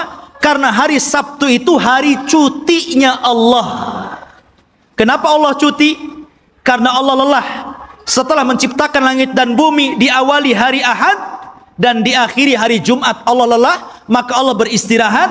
Maka hari Sabtu hari istirahatnya Allah, setelah Allah menciptakan langit dan bumi selama 6 hari. Jadi mereka mengatakan ini hari cuti Allah. Kalau Allah saja cuti, kita juga cuti katanya. Jangan berperang. Ya. Tapi Allah kemudian bantah, wa ma massana min lughub. Kami tidak disentuh dengan keletihan, kata Allah. Enak saja kami istirahat. Ya. Maka kemudian ikhwatu fiddin, karena perang ini terus berkecambung, hampir matahari tenggelam dan masuk ke hari Sabtu. Ini kalau matahari tenggelam masuk hari Sabtu kan nggak boleh perang tuh. Akhirnya Yusha bin Nun memperlihatkan mukjizatnya. Dia nunjuk kepada matahari, innaki ma'murah wa ana ma'mur. Kamu diperintah Allah, saya juga diperintah Allah. Jangan bergerak dulu sampai perang ini menang. Oh, berhenti matahari. Ya. Matahari diem. Betul-betul sampai menang perang itu, matahari nggak bergerak. Itu mukjizatnya Yusha bin Nun, menghentikan matahari sampai menang perang, betul-betul menang. Akhirnya setelah menang baru matahari berjalan dan masuk ke hari Sabtu. Setelah menang inilah maka Allah perintahkan masuk ke Baitul Maqdis sajidan dengan penuh tawadu, dengan penuh merendahkan diri, menundukkan kepala. Kata Allah Subhanahu wa taala mengatakan, masuklah kalian dengan sujud. Maksud sujud itu maksudnya dengan ruku, karena sujud nggak mungkin bisa jalan orang sujud. Ya, dengan menundukkan kepala. Tapi Bani Israil ini degil. Ya. Disuruh maju masuk ke Baitul Maqdis nundukkan kepala, malah berbalik, malah kemudian berjalan lewat punggung, membelakangi Baitul Maqdis sampai mundur gitu. Disuruh maju nundukin pandangan, malah berbalik, malah mundur. Bayangkan, Bani Israil sudah dikasih mukjizat, ditampakkan matahari, masih juga menentang Yusha ibn Nun. Bukan itu saja, mereka disuruh untuk membaca Hittah. Masuklah ke Baitul Maqdis dan bacakan Hittah. Hittah itu artinya, ya Allah ampuni dosa-dosaku, ya Allah ampuni dosa-dosaku. Digantinya kalimat Hittah menjadi Hintah. Bayangkan, apa Hintah? Ya Allah berikan makanan, ya Allah berikan makanan. Disuruh minta ampun malah minta makanan. Bani Israil, mereka sudah dimenangkan, tinggal masuk saja, masih kurang ajar gitu kan. Ma'asyiral muslimin rahimani wa rahimakumullah. Akhirnya mereka pun tinggal di Baitul Maqdis. Lah, ketika kemudian Yusha bin Nun berhasil menguasai Baitul Maqdis dan menempatkan orang-orang Yahudi atau Bani Israel di Baitul Maqdis dan menguasai Palestina, maka kemudian Yusha ibn Nun pun meninggal dunia. Ketika Yusha ibn Nun meninggal dunia, maka di sini ikhwatu fiddin yang dimuliakan Allah Azza wa Jalla, ketika itu Bani Israel memiliki beberapa hukum. Pertama, mereka dipimpin oleh para nabi. Jadi ketika Yusha bin Nun meninggal, ada nabi. Kemudian nabi ini meninggal, muncul lagi nabi. Nabi ini meninggal, muncul lagi nabi. Bahkan ada satu tempat itu nabinya 3, rasulnya 3. Diutus banyak para nabi, ribuan para nabi diutus. Ketika itu yang memimpin para nabi. Akhirnya Bani Israel bosan, asik nabi terus yang mimpin. Kami mau raja, nggak mau nabi. Nah, bayangkan, nolak nabi mau raja. Ya, ketika itu nabi yang terakhir yang diutus kepada mereka sebelum mereka menjadikan sistem kerajaan adalah Nabi Samuel. Dan Nabi Samuel ini pernah didapati kuburannya di zaman Umar bin Khattab ketika menyerbu Persia. Ketika Umar bin Khattab berhasil menguasai Persia dan merebut Baitul Maqdis di tangannya, ketika itu dia menjajah satu kota. Rupanya di kota itu ada kuburan Nabi Samuel dan diagungkan penduduknya. Maka Umar ingin mencegah kesyirikan. Tengah malam digalinya kuburan Samuel, kemudian dipindah ke tempat lain, dijadikan 9 kuburan palsu, yang 1 asli, yang 8 palsu. Orang nggak tahu mana Samuel 1. Jadi bingung tuh. Yang tadinya suka minta-minta ke kuburan, bingung. Ini ada 9 kuburan, yang mana 1 yang Samuel ini? Coba kalau kuburan wali kayak gitu ya, bingung orang. Ya kan? Dikubur tuh. Dikubur tempat lain, malam-malam dibuat kuburan palsu banyak-banyak. Di zaman Umar bin Khattab. Makanya Umar itu orang yang paling keras dalam penyimpangan tauhid. Ketika ada orang yang kemudian mulai sholat di satu pohon yang dulu Rasul pernah berbaiat, namanya Baiatur Ridwan, karena sudah mulai digunakan sholat, meminta-minta, ditebang pohon itu sama Umar. Nggak boleh ada orang kesini lagi, walaupun Rasul pernah berbaiat di sini. Harusnya antum begitu. Kalau ada pohon beringin, orang minta-minta di situ, ambil singso, tebas tuh beringinnya. Tapi baca bismillah dulu ya. Nanti antum kesurupan pula di beringin. Khotbah ini dimuliakan Allah Azza wa Jalla. Kemudian akhirnya kata Nabi Samuel, baik. Karena ketika itu ikhwatu fiddin dimuliakan Allah Azza wa Jalla, karena terjadi perang saudara, maka muncullah di luar dari Bani Israel ada satu kelompok besar namanya Jalut. Jalut ini orangnya besar-besar raksasa, ya, dan punya pasukan besar. Dialah yang kemudian mengambil tabut. Tabut itu isinya apa? Isinya pusaka-pusaka Nabi Musa. Di situ ada Taurat, di situ ada tongkatnya Nabi Musa, di situ ada pakaiannya Nabi Harun dan Musa. Pokoknya peninggalan Musa dan Harun dijadikan satu tempat, kemudian dikotak, disebut tabut namanya. Tabut itu dicuri oleh Jalut dan pasukannya. Maka Bani Israel tidak bisa apa-apa melawan Jalut. Akhirnya kemudian minta kepada Nabi Samuel untuk dikirim kepada mereka seorang raja yang akan memimpin jihad melawan Jalut. Maka Nabi Samuel kemudian atas perintah wahyu dari Allah, maka ditunjuklah Talut sebagai raja pertama Bani Israel. Talut ini orang miskin, tukang ngasih minum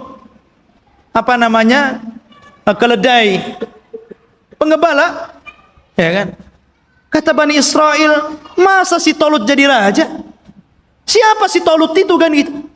Nggak punya nasab, orang miskin, nggak punya harta, nggak mau. Ya, kami mau raja itu yang wah, yang gagah, yang kaya, yang punya harta. Si Talut pula jadi raja, nggak mau. Ya kan? Akhirnya kemudian Allah Subhanahu wa taala tunjukkan kehebatan Talut ini. Diutusnya malaikat. Kemudian malaikat ini mengambil tabut yang ada di Jalut, kemudian diserahkan kepada Talut. Menunjukkan bahwa sekarang Talut sudah punya tabut. Kalian gak percaya juga dengan Talut? Dari situlah sebagian mereka mulai mau mengikuti Talut dan sebagian yang lainnya mau menolaknya. Maka Talut mengatakan, kita akan berangkat jihad, persiapkan kalian. Tapi Allah akan menguji kalian. Kalau nanti kalian melewati sungai, jangan banyak minum di situ. Kalau mau minum, bolehlah satu kepal, gurfatan wahid, ya satu dayung saja, nggak boleh banyak-banyak. Kalau banyak-banyak kalian akan kalah. Berangkatlah pasukan Talut menuju pasukan Jalut. Ya kan? Rupanya betul di tengah mereka ada sungai, karena mereka sudah kelelahan, kehausan, ada sungai. Wah, nggak peduli dengan Talut, minum banyak-banyak orang itu. Dari berapa ribu gitu kan, hanya tinggal separuhnya. yang masih nurut dengan Talut. Akhirnya yang ini pulang, melihat pasukan Jalut gede-gede, nggak berani pulang. Ya, yang sedikit inilah kemudian mikir nih, ini tentara banyak, besar-besar, gimana cara melawan mereka? Akhirnya mereka nggak berani bergerak untuk melawan Jalut. Maka kemudian Nabi Musa, Nabi Raja Talut mengatakan, siapa yang akan berperang dan berhasil membunuh Jalut, maka aku kawinkan dia dengan putriku. Rupanya satu pun gak bergerak. Ngapain dikawinkan kalau harus mati gitu ya? Iya kan? Gak mau bergerak juga. Akhirnya ada anak muda namanya Daud. Dia berani tuh Daud tuh, yang kemudian belakangan menjadi nabi dan raja, Nabi Daud dan Raja Daud. Dia yang berani. Kemudian dia lempar tombaknya, kena Jalut, mati di tangan dia. Zaman dulu kalau sudah pemimpinnya mati, kalah orang itu. Ya kan? Meninggal di tangan Daud. Maka akhirnya Daud pun dinikahkan dengan putrinya Talut. Dan Talut mengatakan, kalau dia meninggal, maka orang ini yang akan menggantikan aku menjadi raja. Talut punya anak, tapi karena dia sudah berjanji, siapa yang membunuh Jalut, dia akan dinikahkan dengan putriku dan akan menjadi penggantiku. Maka setelah Talut meninggal dunia, mau tidak mau Daud diangkat jadi raja. Tapi anaknya Talut yang lain gak setuju. Ya kan? Harusnya anak yang jadi raja, kenapa Daud menantunya kan itu? Disitulah kemudian pecah Bani Israel menjadi dua kerajaan. Kerajaan anak-anaknya Talut dan kerajaan Daud. Dari sini ikhwatu fiddin mulai terjadi goncang. Ya. Tapi Nabi Daud ini ikhwan adalah orang yang cerdas. Karena Allah berikan mukjizat, tangannya itu bisa melembutkan besi. Ya. Jadi kalau besi itu nggak perlu dilas, dipotong-potong aja sama dia kan begitu. Wa alanna lahul hadid. Dia bisa melembutkan besi, bukan sulap ikhwan. Itu mukjizat. Kalau enggak gini aja dia. Ya kan? Mukjizatnya Nabi Daud. Dia punya kekuatan, akhirnya dia pun melawan anak-anaknya Talut yang lain dan mempersatukan kembali Bani Israel. Setelah dia meninggal, maka puncak kekuasaan Bani Israel ada di tangan putranya Daud, Nabi Sulaiman. Disitulah puncak kekuasaan Bani Israel, puncak kekuasaan Yahudi. Ya. Dan hanya ada 4 raja yang pernah menguasai sebagian besar dunia. Yang 2 mukmin dan 2 kafir. Yang pertama mukmin, namanya Dzulqarnain, sebutkan dalam surah Al-Kahfi. Yang kedua Sulaiman, ini keduanya mukmin. Dan keduanya kafir. Yang pertama Namrud di zaman Nabi Ibrahim. Kemudian Bukhtun Nasr, nanti ada kisahnya akan nyusul. Ya. Jadi Sulaiman ini Allah Subhanahu wa taala berikan kekuasaan yang tidak diberikan kepada orang sebelum dan setelahnya. Dia bisa menundukkan awan, dia bisa menundukkan jin, dia bisa menundukkan burung-burung, dia bisa menundukkan tumbuh-tumbuhan. Masya Allah, ini raja alam nyata dan gaib ini, Nabi Sulaiman ini. Ya. Jadi jin tunduk sama dia. Bahkan yang membangun bangunan-bangunan itu jin. Jin itu yang bekerja kepada Sulaiman, membuat istana-istana. Makanya ketika Sulaiman meninggal dunia, jin itu kan tidak tahu yang gaib. Disangkanya Sulaiman masih hidup dan tidur di singgasana. Asik bekerja saja mereka kan. Baru setelah Sulaiman roboh dari singgasananya, kata jin, oh kalau tahu Sulaiman sudah mati dari dulu, ngapain saya kerja katanya. Nah, dari sini menunjukkan jin itu tidak tahu yang gaib. Kalau jin tidak tahu yang gaib, berarti dukun lebih tidak tahu yang gaib. Karena dukun itu gurunya jin.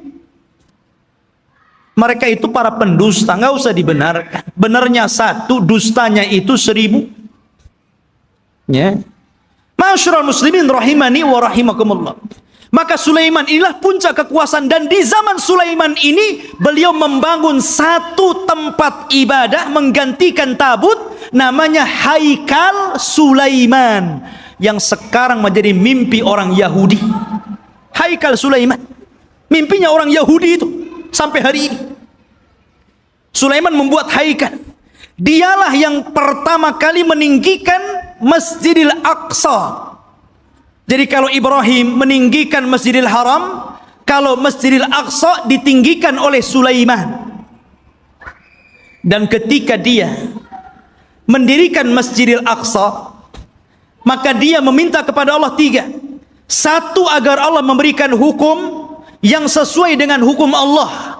Yang kedua, agar diberikan kekuasaan yang tidak pernah diberikan kepada siapapun setelahnya. Yang ketiga, agar siapapun orang yang masuk ke masjid ini dan tidak ada niat kecuali sholat, keluar, maka dia sudah hilang dosanya seperti anak yang baru dilahirkan dari perut ibunya. Kata Rasul, aku berkehendak bahwa yang ketiga itu aku, kata Rasul. Karena yang kedua sudah dikabulkan. Dan Rasul pernah sholat di Baitul Maqdis. Kata Rasul, aku berharap aku yang ketiganya. Masyarul muslimin, jamaah sekalian yang dirahmati Allah Azza wa Jalla, maka Sulaiman pun membentuk tempat ibadah yang disebut dengan Haikal Sulaiman, Masjidil Aqsa yang lama. Di zaman Sulaiman itu disebut Haikal namanya.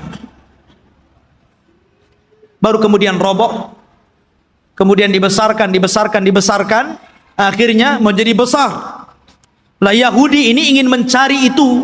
Dulu ketika Sulaiman mendirikan Masjidil Aqsa yang disebut dengan Haikal itu, dari mana ke mana, berapa meter, lebarnya berapa meter, kemudian panjangnya berapa meter. Kalau sudah ketemu situs ini, maka mereka akan membangun Masjidil Aqsa mau dirobohkan. Sehingga Haikal lah yang naik. Itu tujuan Yahudi sampai hari ini. Makanya mereka membolongi itu. Masjidil Aqsa itu bolong bawahnya. Makanya tidak bisa menampung banyak-banyak. Kalau banyak nanti roboh itu. Karena di situ ikhwatu fiddin, di bawah tanahnya itu, di bawah tembok ratapan itu, mereka mencari-cari di mana tempat haikalnya Sulaiman. Jadi para ilmuwan Israel terus mencari dan akan membangunnya. Dan mereka ingin mendirikan Israel Raya persis di atas Haikal Sulaiman. Makanya si Trump itu, Donald Trump ya, mereka orang-orang Israel didukung oleh Amerika untuk menguasai Yerusalem, yang memang Masjidil Aqsa ada di situ, dan bercita-cita untuk membuat negara Israel Raya tepat di atasnya Haikal Sulaiman. Alhamdulillah, negara kita tegas menolaknya. Dan negara-negara yang lain juga tegas. Bukan hanya orang Islam, di luar Islam pun sebagian mereka menolaknya. Tapi yang jelas saya katakan, yang namanya Yahudi dan Nasrani itu akan sekongkol sampai pun ketika Malhamatul Kubra di akhir zaman, perang besar yang tidak ada perang setelahnya. Tetap saja Yahudi dan Nasrani itu akan sekongkol melawan kaum muslimin. Ya kan? Masyarul muslimin, sampailah ketika Sulaiman meninggal dunia, anak-anak Sulaiman ini mulai berebut kekuasaan. Ya. Karena berebut kekuasaan, goncanglah Bani Israel. Sudah tidak ada raja lagi. Raja itu cuma 3 di zaman Bani Israel, Talut, Daud, dan Sulaiman. Setelah itu nggak ada raja lagi. Akhirnya mereka pun berpecah. Satu demi satu berpecah. Lemahlah orang-orang Yahudi. Ketika mereka lemah inilah, maka bangsa-bangsa luar mulai menjajah orang-orang Yahudi. Lah dari situlah datang pasukan dari Irak, pasukan Babil, yang kemudian menghancurkan Yahudi, menawan mereka dan memperbudak mereka, dibawa ke Irak, sebagainya lari ke Mesir. Dan ketika muncul seorang perdana menteri yang kemudian menguasai Babil, namanya Bukhtun Nasr, dialah yang kemudian menghancurkan negeri Palestina sehancur-hancurnya dan merobohkan Haikal Sulaiman. Hancur lebur. Orang-orang Yahudi ditindas, orang-orang Yahudi perbudak oleh Bukhtun Nasr ini. Hancur semuanya. Sampai disinilah Taurat hilang. Alwah Taurat hilang. Orang-orang Yahudi bingung. Akhirnya sebagian mereka mulai merangkai Taurat. Sehingga akhirnya dari situlah kemudian campur tangan ucapan firman Allah dengan campur tangan ucapan manusia, mulailah muncul pada Taurat. Sehingga kemudian Taurat mulai berubah dari aslinya. Yuharrifunal kalima an mawadi'i. Dari sinilah Yahudi tersesat. Karena alwahnya Taurat, papannya hilang, berceceran kemana-mana. Karena Palestina dihancurkan Bukhtun Nasr. Lah ketika hancurnya Palestina ini, datanglah seorang nabi. Namanya Uzair. Nabi Uzair. Ya kan? Datang. Kemudian melihat kehancuran Palestina yang luar biasa. Haikal Sulaiman roboh, kota Palestina hancur, orang Yahudi dibantai, orang Yahudi diperbudak di Babil, Irak, gitu kan? Maka dia berpikir, kaifa yuhyillahu ba'da mautiha? Bagaimana Allah bisa menghidupkan kota yang hancur setelah dulu kota ini sangat ramai, sangat indah, sangat bagus. Akhirnya Allah Subhanahu wa taala menidurkan Nabi Uzair 100 tahun. Fa amatahu Allahu mi'ata amin summa ba'atsah. Maka kemudian Uzair pun ditidurkan Allah 100 tahun. Kemudian dibangkitkan seolah-olah baru tidur sejam 2 jam, karena ditidurkan di waktu duhur dan dibangunkan di waktu asar. Asar ke duhur cuma berapa jam saja. Disangkanya hanya 2-3 jam dia tidur, padahal dia sudah 100 tahun ditidurkan. Dan Allah bolak-balikan badannya sehingga badannya tidak hancur, dan Allah biarkan badannya muda terus sehingga ketika 100 tahun dia dibangkitkan, orang sudah tua dia masih muda. Orang udah janggutnya panjang-panjang, udah pakai tongkat bungku-bungku, dia masih muda saja. Maka ketika dia mencari rumahnya, ya namanya rumahnya ya tahu di mana. Rupanya rumah itu masih ingat di mana letaknya. Rupanya di situ ada nenek. Rupanya nenek ini dulunya bekas pembantunya, lebih muda jauh, tapi sekarang lebih tua jauh. Siapa kamu? Saya Uzair. Uzair dah mati 100 tahun, kau ngaku Uzair pula, katanya. Mana buktinya kau Uzair? Akhirnya ditunjukkan bukti-buktinya. Kaget nenek ini. Oh, kamu ini tuan saya, kamu Uzair. Menyebarlah nama Uzair di Bani Israel. Maka orang pun menganggap Uzair itu anak Tuhan. Wa qalatil yahudu Uzair ibnullah wa qalatin nasara al-masih ibnullah. Berkata orang Yahudi Uzair itu anak Allah, berkata orang Nasrani al-masih ibnullah anak Allah. Karena Uzair masih hidup. Mereka katakan ini anak Allah, kalau bukan anak Allah nggak mungkin hidup selama ini dan masih muda. Dan ketika dia mencari puing-puing papan-papan Taurat, dia tidak tahu di mana letaknya. Maka Allah ilhamkan mampu menghafal Taurat dengan pemikirannya, sehingga orang-orang menyangka Musa saja membaca Taurat dari papan, dia membaca Taurat dari pikirannya, berarti dia adalah anak Allah. Orang Yahudi bilang Uzair anak Allah karena mampu menghafal Taurat. Tuh lihat, kenapa orang Islam tidak dikatakan anak Allah? Banyak orang yang hafal Quran. Anak kecil aja si Musa bisa hafal Quran. Kenapa enggak Musa anak Allah? Al-Quran itu luar biasa, ikhwan. Semua bisa menghafal Al-Quran. Bisa Quran dihafal, anak kecil bisa hafal Quran. Tapi enggak ada sejarah orang hafal Taurat. Enggak ada sejarah pastor hafal Injil. Enggak ada. Tapi Taurat dan Injil tidak bisa dihafal, tapi Quran bisa dihafal. Ini mukjizat namanya. Quran itu bisa, walaqad yassarna Qur'ana lidzikri. Allah mudahkan Quran itu untuk diingat. Ma'asyiral muslimin rahimani wa rahimakumullah. Maka itu kisah Nabi Uzair. Akhirnya kemudian Yahudi pun ditindas. Maka setelah kemudian zaman Bukhtun Nasr berlalu, datanglah Persia menyerbu dan menang. Maka orang-orang Yahudi dikembalikan ke Palestina. Setelah itu datang Romawi dan memenangkan Persia. Akhirnya orang Yahudi diperbudak lagi. Sebagian mereka hijrah sampai ke Madinah. Inilah sejarah kenapa dahulu di zaman Rasul ada orang-orang Yahudi di Madinah. Karena ketika Romawi berhasil mengarahkan Persia, maka orang-orang Yahudi banyak yang diperbudak, sebagian mereka lari. Dan mereka punya ramalan bahwa kelak akan muncul seorang nabi di tanah yang banyak pohon kurma, yang kemudian belakangan disebut Yathrib dan belakangan lagi disebut Madinah Al-Munawwarah. Berangkatlah mereka ke Madinah, suaka besar-besaran. Ya. Tapi kemudian setelah tahun 1700-an belakangan ke sini gitu kan, maka mulailah orang-orang menggagas untuk mengumpulkan orang Yahudi, kemudian mengumpulkan di Palestina. Kemudian pada tahun 1940-an gitu kan, barulah kemudian atas bantuan Inggris dan Amerika, akhirnya orang-orang Yahudi diresmikan untuk membuat negara sendiri yang sekarang disebut Israel. Israel, bukan Bani Israel. Karena kerajaan Israel ini, ikhwan, itu berbeda dengan Yahudi. Itu dua pecahan yang berbeda. Ya, Yahudi ini keturunan Yahuda. Kalau Israel berbeda. Karena Israel ini masih mengagungkan para nabi, tapi Yahudi itu membenci para nabi. Mereka lah yang membunuh Nabi Zakaria sehingga digergaji sampai mati. Dialah yang membunuh Nabi Yahya bin Zakaria, disembelihnya sampai mati.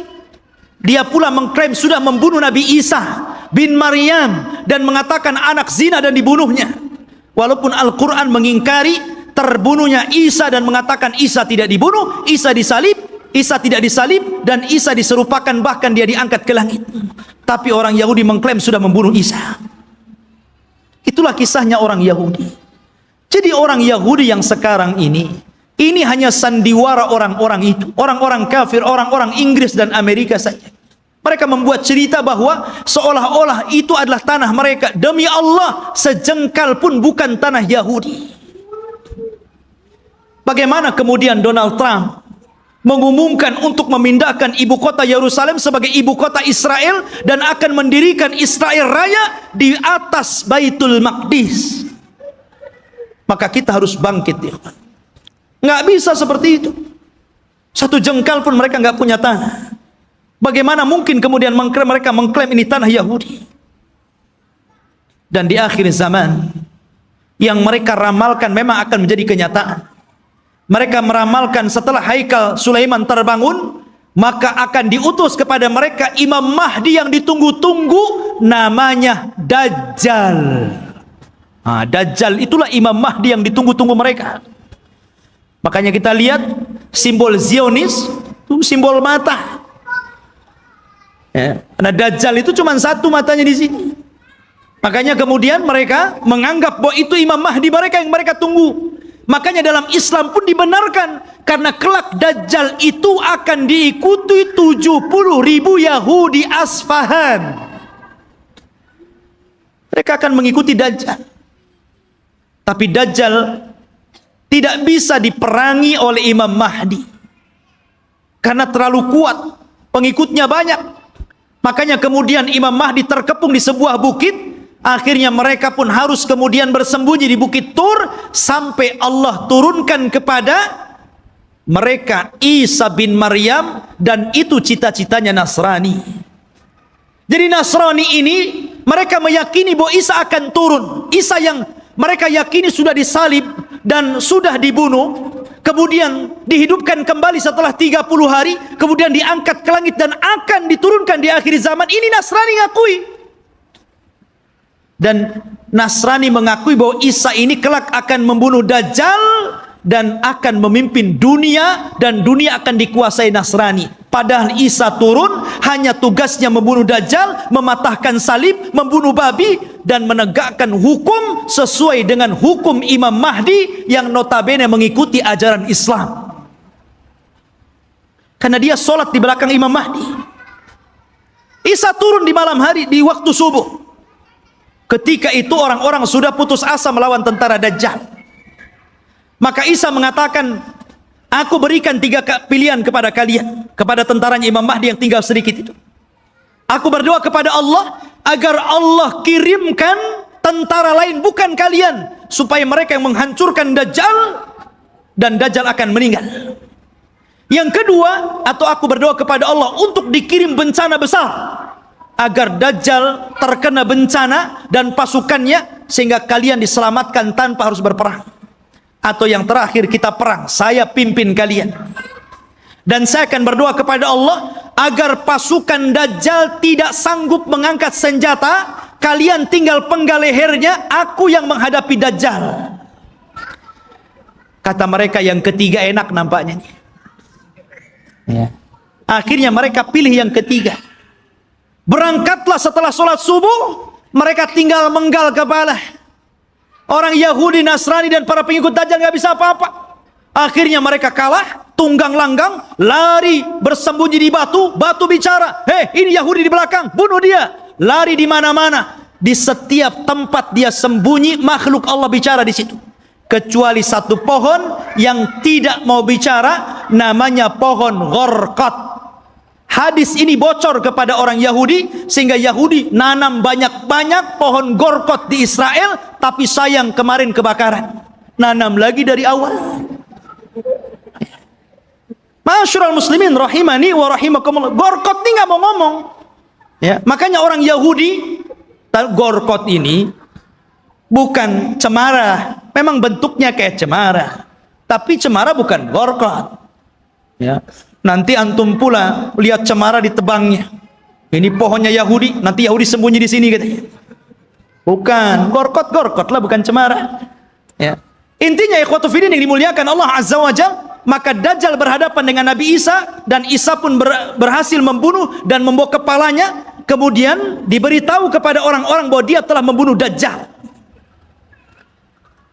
Maka sebagian yang selamat dari orang-orang Nasrani kemudian beriman kepada Isa bin Maryam atas syariat Muhammad, sehingga Allah isyaratkan dalam Al-Quran, wa im min ahlil kitab illa la yu'minanna bihi qabla mautihi. Dan sebagian ahli kitab akan beriman kepada syariat Muhammad lewat Nabi Isa sebelum kematian Isa. Isa pun hidup selama 40 tahun. Di selang hidupnya inilah muncul fitnah yang lebih besar dibandingkan fitnah Dajjal.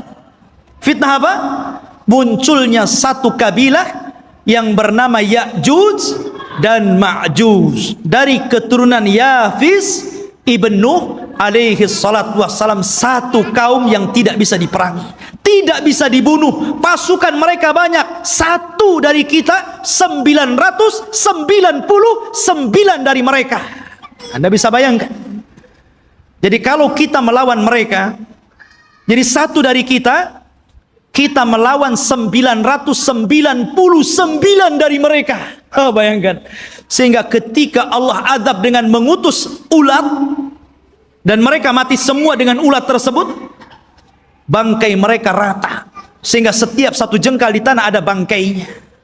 Nabi Isa berdoa kepada Allah agar Allah bersihkan bangkai-bangkai mereka. Maka diutuslah burung pemangkai bangkai, tapi juga tidak habis semuanya. Maka Isa berdoa lagi agar diturunkan hujan dan banjir besar. Akhirnya membawa jasad itu ke lautan dan menjadikan bumi kembali subur.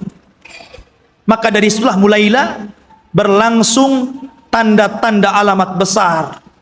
Karena alamat besar itu kalau sudah datang, maka tasalsul akan terus berganti sampai kiamat dibangkitkan.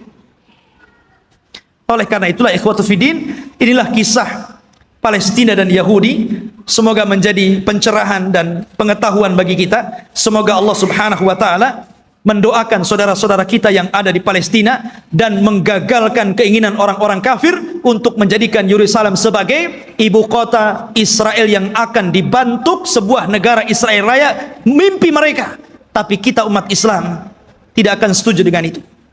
Kita doakan terus agar saudara-saudara kita dimenangkan oleh Allah dan dihancurkan orang-orang kafir.